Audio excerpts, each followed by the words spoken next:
There's a lot of sequences throughout the entire Assassin's Creed series, some great, some not so much. So what I want to do in this video is go over each Assassin's Creed game from Assassin's Creed 1 up until Mirage and give my favourite sequence from every game. Now you're probably wondering, well, there's no sequences for the last 4 games in this franchise, and you're right. So you're just gonna have to stick around until that part of the video to see what I've chosen for Origins, Odyssey, Valhalla and Mirage. Anyway, if you do enjoy this video, do consider hitting that subscribe button, and if you have any recommendations for videos you'd like to see, just drop a comment below. And with that said, let's just get right into it.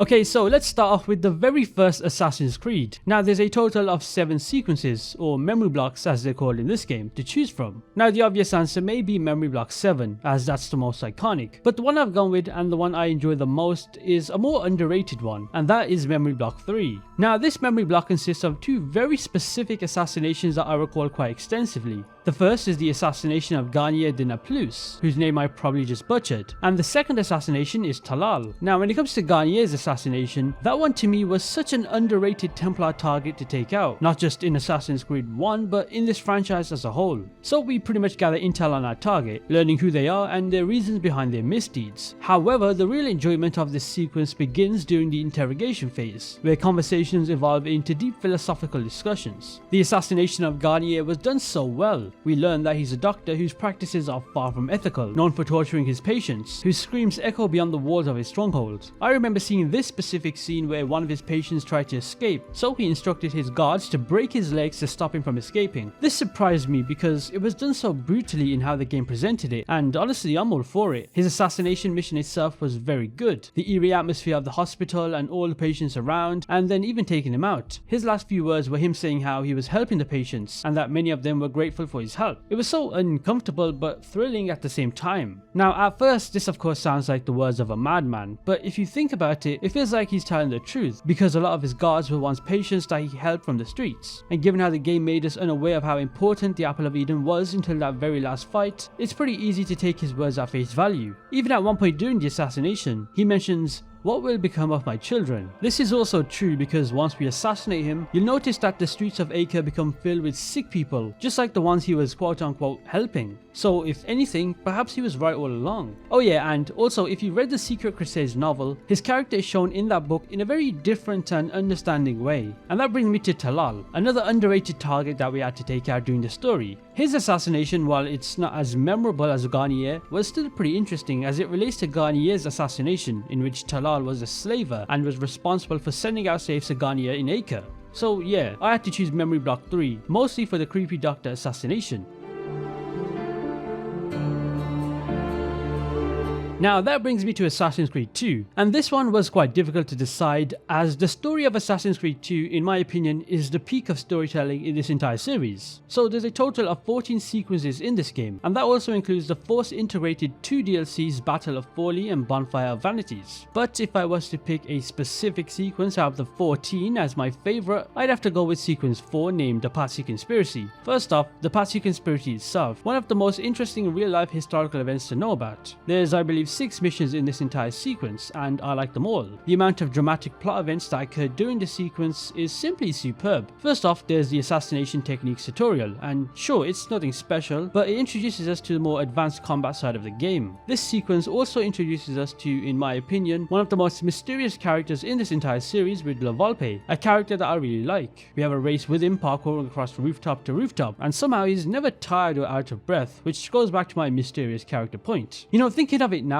this sequence pretty much has it all. Stealth, combat and parkour all done in pretty entertaining fashion. Then we get introduced to another feature in this sequence with 2 missions, which are quite possibly one of my favourite pieces of side content in the entire Ezio trilogy. This was something that was definitely unique at the time, and I'm glad they carried it on into Brotherhood and Revelations. Well, more so Revelations to be honest. But then we get near the end of the sequence, and this is where to me it gets very good. The assassination attempt during the mass at the Duomo, and even the subsequent chase to kill Francesco De Pazzi were high points of this entire game. The way the game showcased the stabbings was so brutal, and I'm surprised it was even showcased in this game. You know, that's two back-to-back violent sequences in this video. First the leg breaking in Assassin's Creed 1, and now this in Assassin's Creed 2. What really interests me is that you can evidently tell that the aftermath of this sequence affects the whole world of Assassin's Creed 2, with how Ezio gains new allies, and then the city of Florence changes in response to the failed coup. But it's the cinematic presentation of each mission in this sequence that tops it for me. A step in Ezio's journey from a revenge-driven teenager to a protector of the people. It's this sequence where Ezio's character begins to take on the qualities of the leader that he eventually becomes later on. I will give an honorable mention to sequence 9, which was the Carnivale stuff. The atmosphere, the people dancing, the bright lights and the fireworks were pretty great. Assassin's Creed Brotherhood has a fair share of pretty good sequences. In fact, there's a total of 9, so quite a lot less compared to Assassin's Creed 2. If I was to pick a sequence that stood out to me the most, I'd go with sequence 6. Now, sequence 6 focuses on rescuing Bartholomew's wife from the clutches of the Baron de Lavoie, a French commander and also a Templar ally. I don't know about you guys, but Bartholomew's character is done so well and is such a memorable side character, not just in Assassin's Creed Brotherhood but also in Assassin's Creed 2, especially with how much he fantasizes over his sword Bianca. There's a total of 5 missions in this entire sequence, and all of them were entertaining from start to finish. The first of which, named Gatekeeper, involves helping Bartholomew defend his fortress from French troops. Now, I remember trying to 100% sync on this mission, and it did take me a few tries. You had to essentially not get hit once, but it was worth it in the end. The second mission involves taking out 20 French soldiers in the French ruins so that we can steal their armor and use it for the mission after. Now, this third mission was one of the more unique missions I've ever played. It's called Trojan Horse, which of course is reminiscent of the historical tale of the Trojan Horse. As in this mission, Ezio uses his cunning and stealth rather than brute force. We pretty much walk alongside 20 soldiers, which for one totally looks out of the ordinary, and for two, the 100% sync for this mission was so satisfying to get. It was definitely difficult and on the more tricky side, but was worth it in the end, just like a lot of the 100% syncs in this game. And that brings me to the final mission named Au revoir, which involves finally saving Bartholomew's wife whilst also trying to assassinate the Baron without being seen. You know, the best thing about Assassin's Creed Brotherhood is how almost all the missions have a heavy focus on stealth, which is why the gameplay loop of this game was so good. It's missions like these where we cannot be seen whilst trying to navigate through a fortress that stands out to me, and it's also Bartholomew's character that stands out quite well. In Assassin's Creed 2, he's very focused on his sword instead of his actual wife, but his character develops a lot more in Brotherhood, and he ends up being such a lovable character in the end.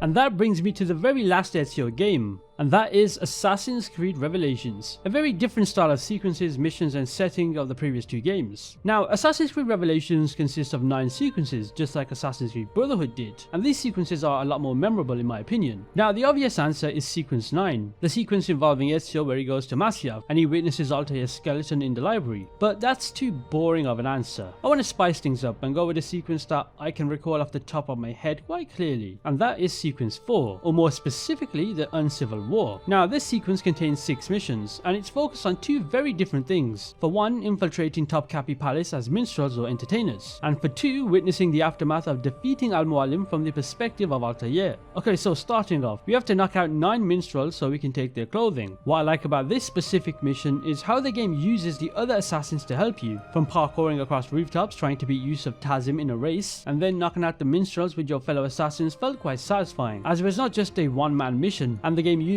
the Constantinian Brotherhood to aid you. Now here's where it gets entertaining for me. The part where you're walking through the palace courtyard in a minstrel outfit and hearing Ezio play those songs was such an entertaining addition. You have to listen very closely to the lyrics of what he's saying, because a lot of the songs are focused on Ezio's past experiences. For example, there's the Cesare Borgia song where he threw him off the wall. Cesare, oh Cesare, a man of great depravity, believed himself immortal till he had a date with gravity.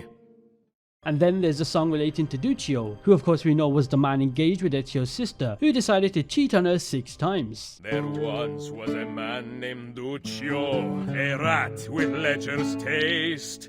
Whenever he would show himself, my feast would find his face. Those are two of my favourites, and I believe there's a total of 20 songs he plays. And I have to give credit to Ubisoft for this specific aspect, as we don't really see anything similar to this ever in the series. Now this sequence also has a few other missions that are pretty good, like boarding the boat to get Sophia's package, which puts a heavy emphasis on stealth. There's finding Nicola Polo's hidden book by using eagle vision from a higher place, which involves a lot of parkour. And then there's also my personal favourite type of mission in this game, which is a 2 mission, in which we climb the massive Galata tower, go inside, parkour through the place and recover the Masyaf key. In the past game in this video, I said Brotherhood's massively focused on stealth, and for Revelations, what I love about it is that a lot of the missions are focused on parkour, a perfect blend of both. And that brings me to the final mission in sequence 4 named The Mentor's Wake, that's focused on Altair's point of view after the Al-Mualim fight. Every scene from disarming the assassins to then stopping Abbas Sophian with the Apple of Eden was perfect. Even seeing the outside of Masyaf in Revelations graphics was quite cool. So yeah, sequence 4 has a lot of moments, stealth, parkour, combat all into one, and it's the perfect sequence in my opinion in this game.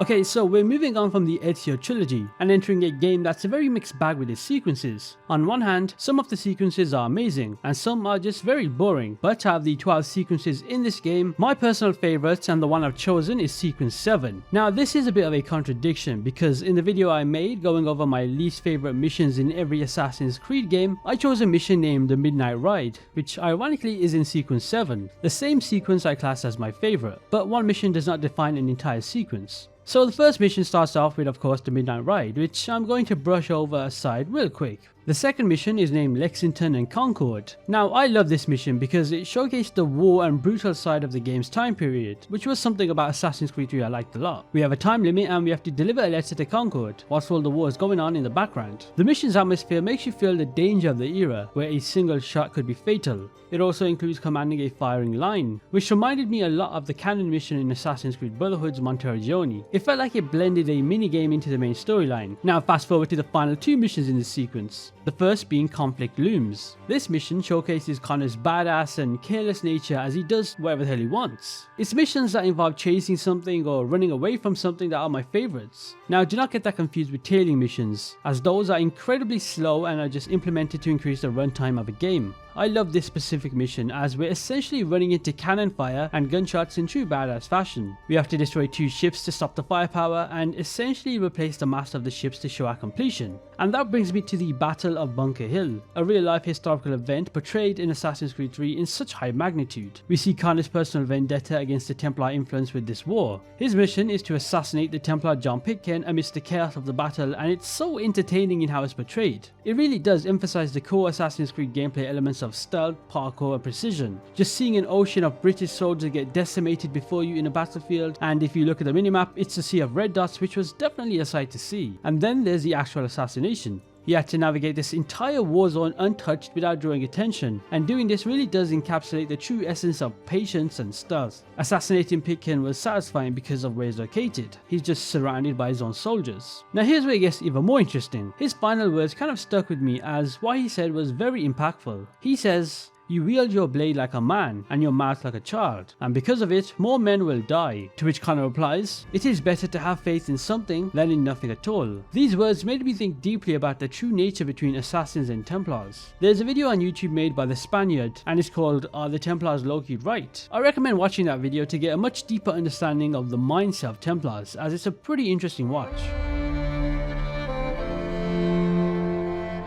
Assassin's Creed Black Flag. Now this game structured its sequences just like the games before, and out of the 13 sequences in this game, its sequence 10 to me that I recall being my favourite, and for many reasons too. There's a total of 3 missions in sequence 10, but these 3 missions are quite lengthy. Now this sequence is focused on the themes of betrayal, ambition and the quest for understanding amidst the golden age of piracy. The first mission, named Black Bart's Gambit, involved meeting with Bartholomew Roberts to claim a set of vials from a Portuguese fleet. Now at this point in the game, Roberts is a friend of ours, so it's unexpected that he's a sage as well as being the man who betrayed us, but I'll talk more on that in a bit. Now this mission was pretty important in terms of advancing the plot. It helped in leading to the Observatory, an ancient precursor site with the power to spy on anyone in the world. The next mission, named Murder and mayhem was a massive shift in the story, as we had to assassinate a former friend of ours named Benjamin Hornigold for of course betraying us. Now his assassination was not that hard, in fact it just required a lot of climbing, but his death speech, just like John Pitcairn's from the last part of the video, was another speech that made you think differently about Templars. He mentions in his final words that these Templars are different, I wish you could see that, but if you continue on your present course, you'll find you're the only one walking it, with the gallows at its end. And strangely enough, even Edward Kenway somewhat agreed with what he said, but the game managed to brush it aside very casually, and that brings me on to the last mission in this sequence. Perhaps one of the most impactful missions in the entire game, and that's the observatory. First off, clearing the jungle from the guardians was one of my favourite things to do. You have to be careful when navigating around because these guardians can be hiding in bushes waiting for you to just pass by, so it does require a good level of stealth to complete. I mean, you could just run straight through, but where's the fun in that? Now once you get rid of the guardians, this is where the first plot twist of this mission occurs, when Robert straight up murders his fellow pirates in cold blood, all because he claims they were not capable of witnessing what was inside the observatory, which further adds to his madness. Now, unlike the naval battles and city-based style missions that dominate pretty much the entirety of this game, the observatory mission really does have a strong emphasis on exploration and puzzle solving. We deal with very intricate puzzles and bypass obstacles guarding the ancient site, ending in Robert's betrayal, our escape from the observatory, and the pursuit of Robert himself, which brings sequence 10 to a close. Now this sequence to me is one of the more enjoyable ones, as a lot of the game had tailing missions and relatively boring missions too, but sequence 10 was a welcome change of pace, full of betrayal, stealth, combat, and moments that made you think differently about everything.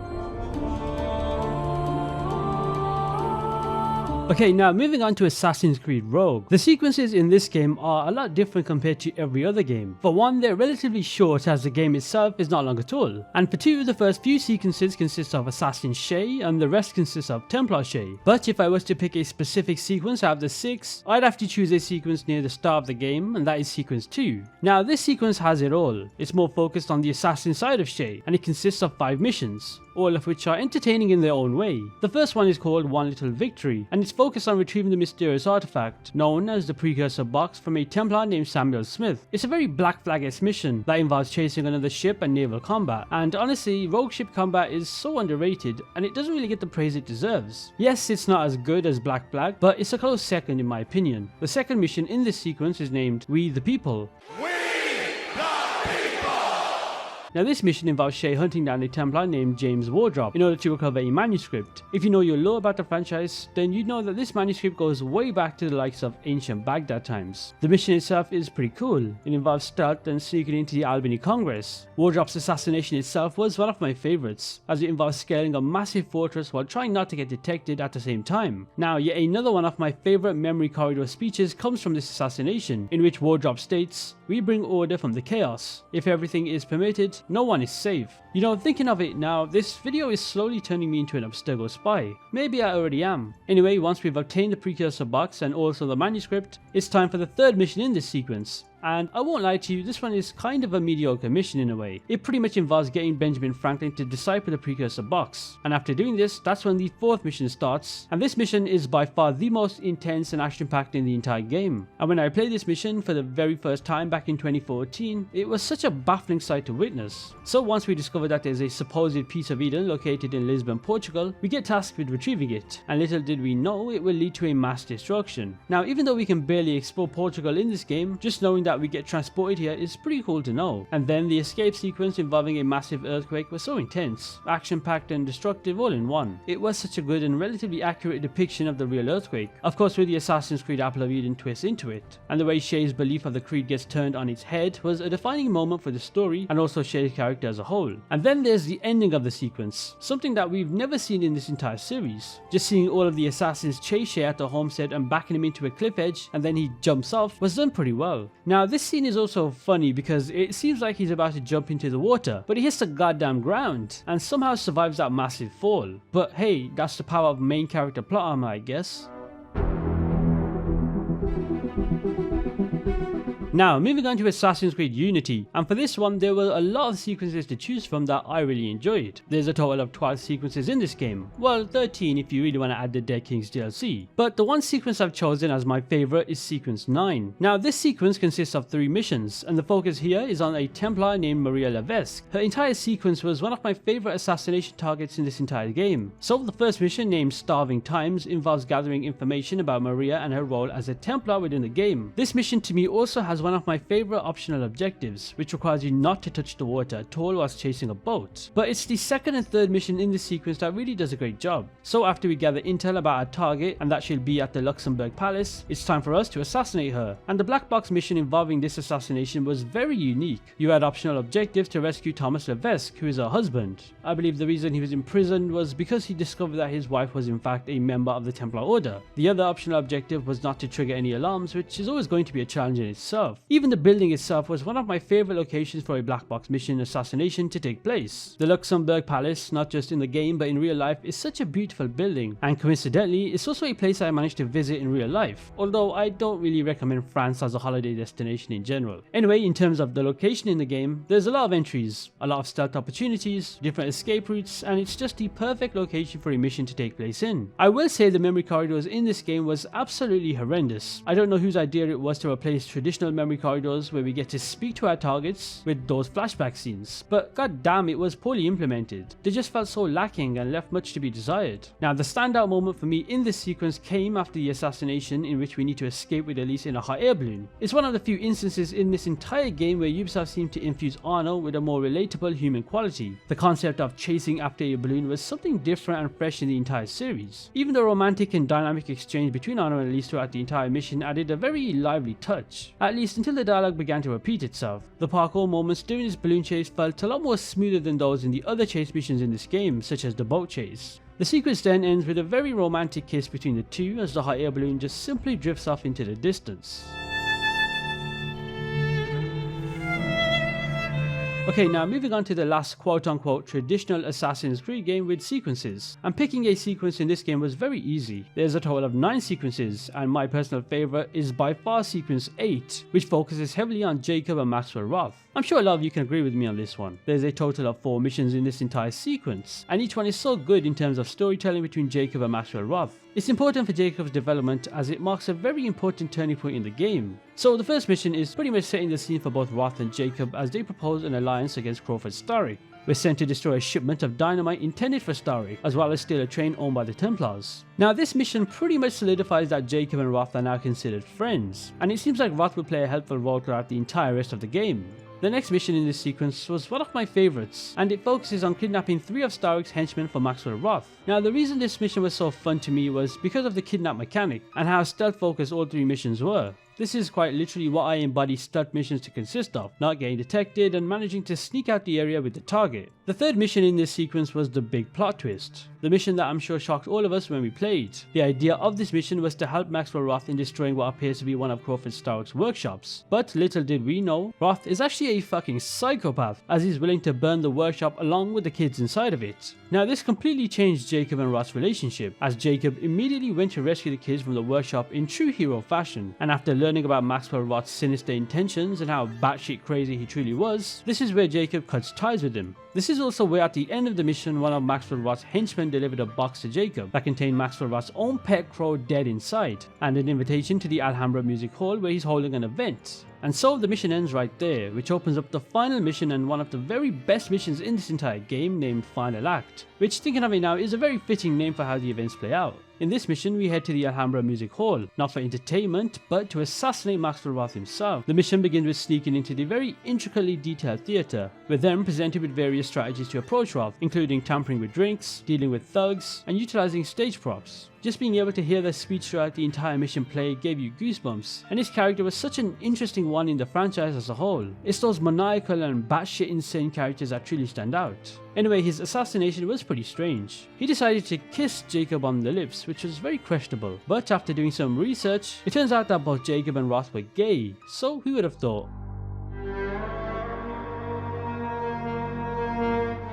Okay, now here's where the video takes a turn. Sequences are simply no more in these last 4 games. I could have ended the video at Syndicate and called it a day, but that would be unfair to the fans of Origins, Odyssey, Valhalla and Mirage. So what I'm going to do for Assassin's Creed Origins is, instead of a sequence, I'll pick my favourite Order of Ancients member that we had to assassinate. In a way, they still resemble sequences, as each Order member is part of a new mission within this game. Anyway, as for who my favourite Order member is, well, that would have to belong to the Scarab, one of the earlier targets that we take out in this game. So the Scarab, before we knew he was the Scarab, was in fact a man named Taharqa, and his character in Origins is portrayed in a very underrated way. So we first had to travel to Letopolis to get answers regarding members of the Order of Ancients, and it's here that we ran into Taharqa, a man that seems normal on the outside. In fact, when we arrived, there was an attack on the city by a local bandit group who used sandstorms to their advantage to raid the city. So of course Bayek, being the Magi that he is, decided to help push back the bandits and deal with the threat, and after successfully defending the city and taking out the bandits at their lair, Taharqa extended an invitation to Bayek to dine with him and his family, promising to reveal information about the Scarab during this meal. Now, of course, at this point during the story, we had no idea that the Scarab was in fact a man right in front of us. He seemed like a family man on the outside, and he even had a son. Of course, if you play the Hidden Ones DLC, you know that his son actually appears in that DLC, which was a nice addition by the writers. Anyway, during the dinner, Taharqa poisoned Bayek's drink, and it's only briefly that we realized Taharqa's true allegiance as the Scarab when we noticed his sly smile and the distinctive snake-shaped ring moments before losing consciousness. Bayek then wakes up buried up to his neck in the nearby desert, effectively leaving him to simply perish. Of course, we managed to escape the desert grave and retrieve our belongings from a nearby military camp. This is where the mission turns into assassinating the Scarab himself. Now, this specific assassination stands out as one of my favourites in this entire game, as it gave us one of the few plot twists that reminded me a lot of traditional Assassin's Creed. I also like the fact that this target was an assassination instead of a boss fight, even though I really love boss fights in video games, but it was nice to see a refreshing change.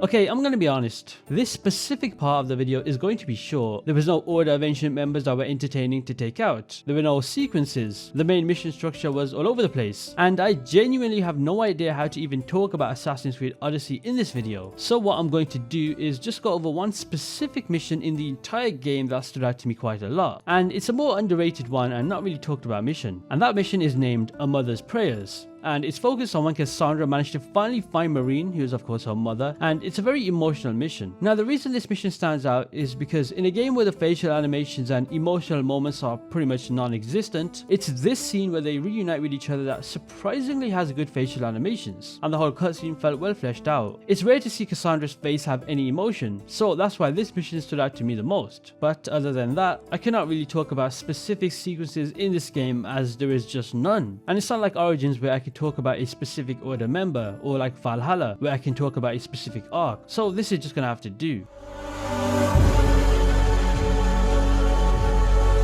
Okay, now moving on from Assassin's Creed Odyssey, we now have Valhalla, and instead of sequences in this game, which there are none, the way I'm going to do this is by choosing a personal favourite arc from this game, and that's essentially the equivalent of sequences in Valhalla. Now, there were quite a lot of specific arcs to choose from, but the one that stood out to me the most is the Grampitshire arc, or however you pronounce that. Now, there's a lot of missions in this arc, and I'll be here all day talking about them. So instead, what I want to focus on is Soma, and her questline that relates to a traitor. Now, essential to this quest is the task of uncovering which of Soma's key supporters, Burma, Lif, or Galin, has betrayed her. This specific part of the game was a standout for me, as it immerses you in a kind of Viking-style mystery that needs solving. We're encouraged to dive into the Viking world, collecting information from the locals, inspecting places like Melbourne for hints, and examining the stories of the suspects for any signs of deceit. Discovering concrete clues, such as a trail of yellow paint that leads to a betrayed ship, adds those little extra points of depth to the mission, moving it beyond mere conversations and into a literal hands-on search for evidence. Now, I love this questline because it focuses on the repercussions of your decisions. Accusing the wrong person has pretty big implications, impacting both Soma's rule and your standing within the Rampage community. It's a pretty solid mission in a game that I personally consider not to be my favourite, and it really does showcase the harsh realities of the Viking period. And that brings me to the last but certainly not least Assassin's Creed in this franchise, and that is Mirage. Now this one is going to be similar to Origins in terms of not actually picking a sequence, but instead an order of ancients target that stood out to me the most, and that was the Treasurer. So the Treasurer and the mission relating to this specific target was probably my favorite mission in this entire game. The Treasurer, aka Ning's assassination mission named Glided Butterflies, is a masterful concoction of stealth mechanics and great storytelling all into one. The best thing about Assassin's Creed Mirage for me is the stealth. Ubisoft did such a good job of bringing back good stealth to the series at this point, and the last time we saw good stealth in this franchise was probably Syndicate. This specific mission pretty much redefines the stealth gameplay, as we're plunged into the heart of Baghdad tasked with uncovering Ning's identity. From eavesdropping on important conversations, to blending into the crowd to remain undetected, the mission gave me the very classic back to the roots style of gameplay, emphasizing the cerebral over the brute force. The process of collecting clues, from speaking with Kong about his stolen saucer, to tracking down the seller of a rare hairpin, is executed in such a way that every step feels like a piece of a larger puzzle slowly coming together, and I do appreciate Mirage's structure of missions. Yes, it was very different, but it was definitely a fresh and exciting change. But it's not just the gameplay side of it that makes this quest stand out, it's the narrative woven through it. The treasurer's auction, the quest to acquire the hairpin, and the eventual confrontation with Ning herself are full of intrigue and suspense. The storytelling here is top notch, with twists and turns that honestly keep you at the edge of your seat.